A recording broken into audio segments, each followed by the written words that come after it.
Coritiba venceu o Santos por 3-0 na Neoquímica Arena pelo Campeonato Brasileiro. 45 mil torcedores do Santos estavam lá empurrando o Santos, mas foi em vão. O Santos não conseguiu uma vitória para dar aquele respiro, aquele alívio dentro do Campeonato Brasileiro, para o Santos, inclusive, ultrapassar o próprio Coritiba. Isso seria possível se o Santos conseguisse uma vitória simples. Não estou falando para dar show, não estou falando para golear. Uma vitória simples, 1-0. Mesmo se jogasse mal, era importante o Santos aproveitar essa sequência que vinha de 2 jogos, inclusive contra o próprio Coritiba, que venceu na Copa do Brasil, eliminou o adversário, mas o Santos não foi capaz. Estou gravando esse vídeo agora em casa, né? Estive na Neoquímica mais cedo para acompanhar essa partida e foi muito decepcionante, porque casa cheia, a torcida não tem o que falar da torcida do Santos, desde o começo até os últimos minutos, gritando, incentivando, apoiando, tentando ajudar a elevar essa moral do time santista, mas como eu falei, foi em vão. Então vamos começar por partes aqui falando sobre essa partida. Inicialmente, a escalação também, né? Tivemos mudanças em relação ao último jogo contra o próprio Coritiba. Tivemos, por exemplo, a entrada do Moisés no ataque, que não dá para entender o porquê que o Moisés foi o escolhido para começar entre os titulares e não o Barreal ou outro jogador. Barreal não estava, parece, 100%, né? Estava sentindo ali um incômodo e tal, mas o Barreal entra no segundo tempo, também não faz o menor sentido. Qual que é a lógica? O jogador não pode começar jogando, mas quando ele precisa entrar, ele entra e não tem outro jogador para entrar no lugar dele, não entrou Miguelito, não entrou Rony, então assim, esse desconforto era de fato algo que o impossibilitou a começar entre os titulares? Fica aqui essa pergunta. Aí não tivemos o Igor Vinícius esteve com febre, né, durante essas últimas horas, então sequer ficou no banco de reservas, e aí entra quem? Mike. E toda vez que entra o Mike, eu acho que escancara, os deuses do futebol, eles escancaram a burrice, fala um português bem claro aqui, da diretoria do Santos. Não só em contratar o Mike, mas também em ter liberado o JP Sherman e não ter ido atrás de um outro lateral direito, quando percebeu que o Mike realmente não tinha condições de jogar pelo Santos, sequer de ser o reserva imediato ou o terceiro reserva que seja. Não que o Sherman seja o Pelé da lateral direita, não. Não que o Sherman seja um jogador que esteja pronto. Não tô falando que tá pronto, que, nossa, se o Santos tivesse o Sherman, o Santos venceria por 3-0 o Coritiba e não o contrário. Mas percebe como o Santos ele sempre dá palco, ele dá confiança para jogador que tá em decadência física e técnica. E jogador da base que às vezes oscila, o Santos escanteia, não serve. Então, escancarou novamente a questão da lateral direita do Santos. E eu vou palpitar aqui, tá? Eu acho que o Mike não veste mais a camisa do Santos. A forma como ele sai depois do Santos ter tomado o terceiro gol, ela é muito emblemática. O Mike, ele conseguiu ser vaiado nos primeiros minutos de jogo. Nos primeiros minutos de jogo. O que ele faz no segundo gol da equipe do Coritiba é inacreditável. No estádio, eu já tinha a percepção de que tinha ficado uma avenida, né? Que ele não acompanha o jogador do Coritiba. Aí, antes de começar esse vídeo, eu falei, deixa eu rever aqui os lances, né? Pra não passar nada e tudo mais. Cara, o Mike estava na Baixada Santista.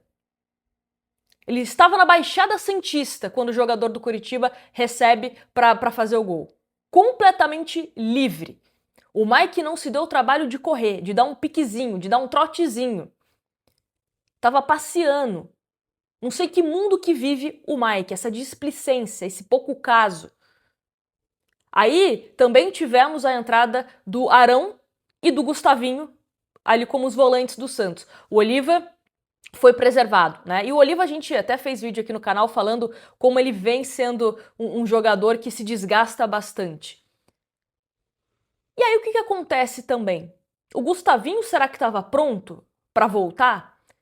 Porque tal como o Gabriel Menino, no jogo passado, O Gustavinho, que ficou mais de um mês fora no departamento médico do Santos, volta a sentir um problema físico.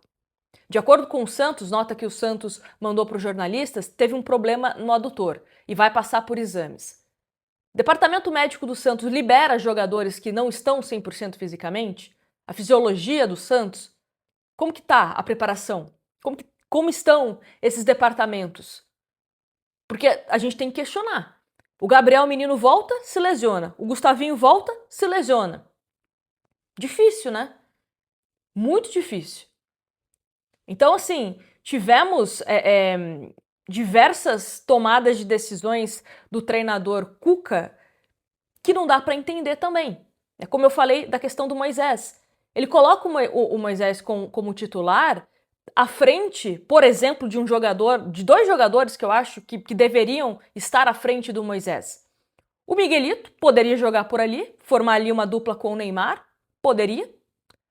Poderia colocar o próprio Gabigol. O Gabigol fica atrás até do Moisés. E não tô falando que o Gabigol fez uma boa partida, tá? Não tô falando isso. Mas chama atenção. Chama atenção. O Moisés não tá bem fisicamente. A informação é que ele também não está bem fisicamente. Então, assim, você pode justificar que foi estilo de jogo, por isso que ele entrou na frente do Gabigol e tudo mais. Só que, assim, quando sai a escalação no telão lá da Neoquímica e o nome do Moisés é anunciado, a torcida, sabe aquele burburinho de meu Deus, é esse cara que vai ser o titular do Santos hoje. Fez partidas horrorosas quando esteve em campo. E eu sei que o elenco do Santos é falho, tá? Não tô falando que é mil maravilhas, eu tô falando aqui de um Gabigol que não está bem fisicamente. Eu estou falando aqui de um Miguelito que tem jogo que entra bem, tem jogo que entra mal, que some. Um Rony, que é a mesma coisa, não é confiável. Um Lautaro Dias que eu não preciso nem dizer. Um Robinho que quando entra no segundo tempo, na cara do goleiro, ele consegue me chutar uns 50 metros para fora do gol.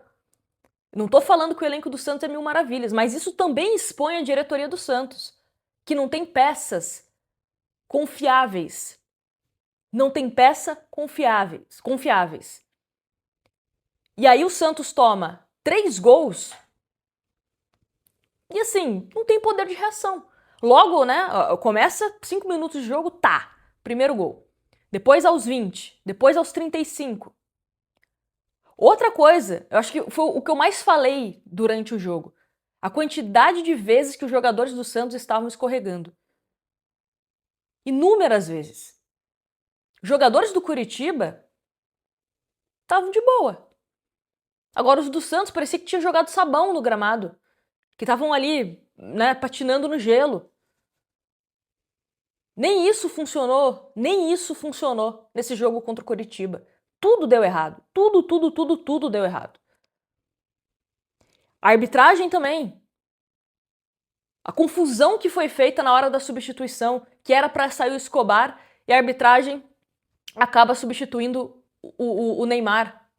E eu não tô querendo colocar na conta da arbitragem, tá? Não tô querendo colocar na conta da arbitragem, mas a gente precisa pontuar o absurdo que aconteceu. Ninguém checa. Recebe ali a placa, não olha o papel para ver se era o número 10, se era o número 31, se era outro número, e simplesmente levanta, e aí substitui ali automaticamente o Neymar. A comissão técnica do Santos também não fica atenta. Ninguém percebeu que estava o número 10 ao invés do número 31. Sabe? Um monte de erros nesse lance. Ah, mas a regra também diz que se já voltou a bola em campo, não pode, né, voltar atrás da substituição. Assim, desculpa a regra, tá? Desculpa a regra. Mas às vezes o bom senso deveria prevalecer. Às vezes o bom senso deveria prevalecer. E fica escancarado, né? A incompetência da arbitragem de permitir que isso acontecesse. O Santos também, que tem que ficar mais atento, e espero que agora fique, né, daqui pra frente, para que isso não ocorra. Eu sinceramente não lembro de um lance desse que tenha acontecido, né, de uma substituição acontecer de forma equivocada por erro da arbitragem. Não sei quem fez o erro principal, se foi delegado da partida, se é um outro funcionário da CBF, se é o quarto árbitro, não sei, mas erraram. Ah, mas com o Neymar em campo não mudaria muita coisa. Não sei, mas errou, né? Escancara a incompetência. Inclusive o Neymar não deve jogar contra o São Lourenço, né? Sentiu ali uma pancada na panturrilha. A tendência é que o Neymar seja convocado, né? Pelas últimas informações é que seja convocado. Tava todo de Brasil, inclusive, na zona mista. Então não deve jogar contra o São Lourenço. Vamos ver, vamos discutir a partir dessa segunda se ele joga pelo Santos nessas próximas partidas. Inclusive ele foi questionado, né, se fica no Santos pro segundo semestre. Ele até brincou, né? Falou assim, você tá querendo me mandar embora, né? Perguntou pra repórter que fez esse questionamento. Falou, você quer que eu vá embora? Eu tenho um contrato até quando? Né? Ele acaba rebatendo. Então vamos ver o que vai ser daqui para frente com essa convocação ou não do Neymar. Mais provável que seja convocado e a gente discute esses outros assuntos a partir de segunda-feira. Mas assim, foi um jogo onde o Santos se comportou muito mal. Faltou criatividade, não funcionou, não foi um Santos que conseguiu envolver o adversário, seu objetivo, teve pouca chance de fazer gol. A melhor oportunidade do Santos foi naquela que o Neymar ele cabeceia, o goleiro acaba defendendo, né? Ali a queima-roupa. No rebote, o Roleiser acaba finalizando e passa bem ali, né? Rente à trave. O do Robinho, se eu não me engano, acho que estava até impedido. O Bandeira pelo menos levanta ali, né? Na hora da finalização do Robinho, mas impedido ou não, meu amigo, tinha que ter feito aquele gol. Tinha que ter feito aquele gol, né? Escancara a necessidade de voltar para o sub-20. Robinho Júnior deveria ter essa humildade. Realmente, não estou vivendo uma boa fase, deixa eu voltar para o sub-20. Mas não, começa a ser queimado, né? Com essas más atuações. A torcida já tá sem paciência com o Robinho, com esses erros que ele vem cometendo, enfim. É um jogo que foi decepcionante, né? Um jogo que a gente esperava que o Santos pudesse vencer para conseguir passar o coxa, para ficar mais tranquilo dentro da classificação, mas o Santos foi incapaz de fazer isso. E agora o próximo jogo é na Vila Belmiro pela Sul-Americana contra o São Lourenço. Tem que vencer se ainda quer uma classificação. E o próximo jogo pelo Brasileiro é contra o Grêmio, fora de casa. Então vamos ver o que vai ser do Santos nesses próximos jogos. Me conta aqui nos comentários o que você achou dessa partida, o que você gostou, o que você não gostou.